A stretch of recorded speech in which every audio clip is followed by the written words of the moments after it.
and the first round was close. I think Ronnie probably won it by a little bit. The second round was close as well, up until Ronnie got the sweep. And then when he was in mount, he went to north-south and got the Kimura. Like how Frank Mir got against Big Nog, he stepped over the head, and it was just Bedford just being overly aggressive, like I thought. Left himself open, got submitted. The next fight was Shane Spencer versus Paulo Thiago, and Paulo Thiago is a pretty tough guy, but like I said in my prediction video, I think he's past his prime, and Shane Spencer just beat him every round and almost, he dropped him a couple times. 130-27. And then Francisco Trinaldo versus Leonardo Silva.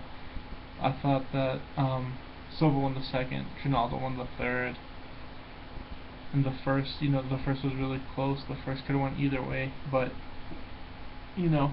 all three judges gave it to Trinaldo. Like I said, when these fights in Brazil, if they're in like the guy's hometown, then he's gonna get the decision, even if the round is close and it could go either way.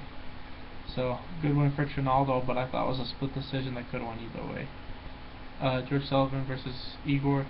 Igor tried to, he was fighting the whole fight. It's just he was getting tagged way too much, and he was trying to go for submissions the whole first round, but he just got put in positions where he was getting beat up. Second round was the same thing until he got knocked out. So good win for George Sullivan. Knockout halfway through the second round. The featherweight fight between Pepe and Deshaun. Deshaun it looked like it was pretty even, and then Deshaun went for a takedown, and I knew right away. I was like, why?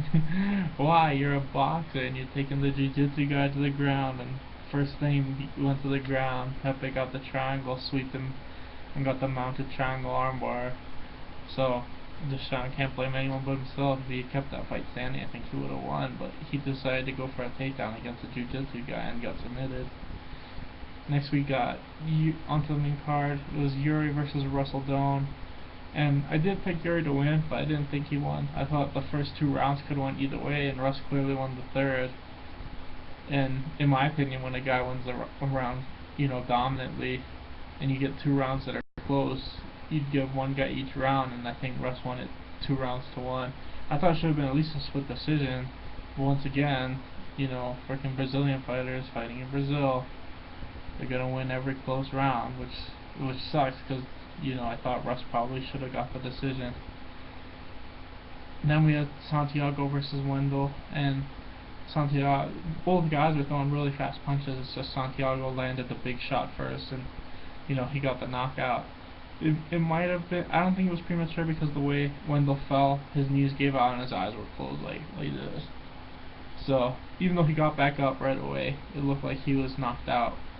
When the ref went in to stop it, looked like his legs gave out, So good win for Santiago. Leonardo Santos versus Efrain Escudero was exactly what I thought it would be. I thought it would be boring. I thought it would be a decision, and I thought Santos would probably win 2 of the 3 rounds, and he did.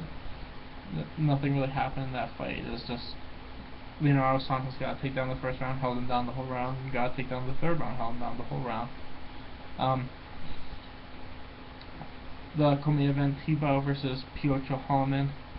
I think every round was pretty close, but I gave every round to Tebow just because of the takedowns. And I think he landed the biggest shots of the fight. The head kick, the spinning back fist. I think he was closer to finishing the fight in every round. And it was still a close fight. I can see why it was a split decision, but in my personal opinion, I thought Tebow won at least the first 2 rounds. I mean, the third round was closer, but he definitely won the first 2. The main event, Andre Arlovski versus Antonio Bigfoot Silva, and it's exactly what I thought. When you get guys like Bigfoot who are on TRT, their bodies sometimes, they can't handle that's why Chael Sonnen had to retire. He was on TRT, he stopped, and because he stopped, he had to stop fighting because his body was just so used to having the TRT in it that once you go cold turkey like that, that can just end your career if you try to do that.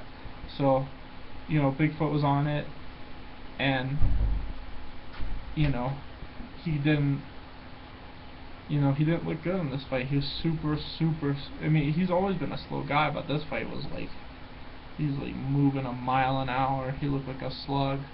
The only time he looked somewhat fast was when he was throwing kicks, but he only threw like 3 or 4 kicks. And you know, like I said, I think that his body didn't fully recover, and it was even harder on his body to recover because he was off the drugs. As where, you know, if he was just all natural, it'd be like Mark Hunt. I think Mark Hunt's probably in good shape because he's never done steroids and stuff, so it's easier for his. It takes longer, but you know, when your body recovers, it recovers more naturally. As we're Bigfoot, you know, just going cold turkey on the frickin' TRT.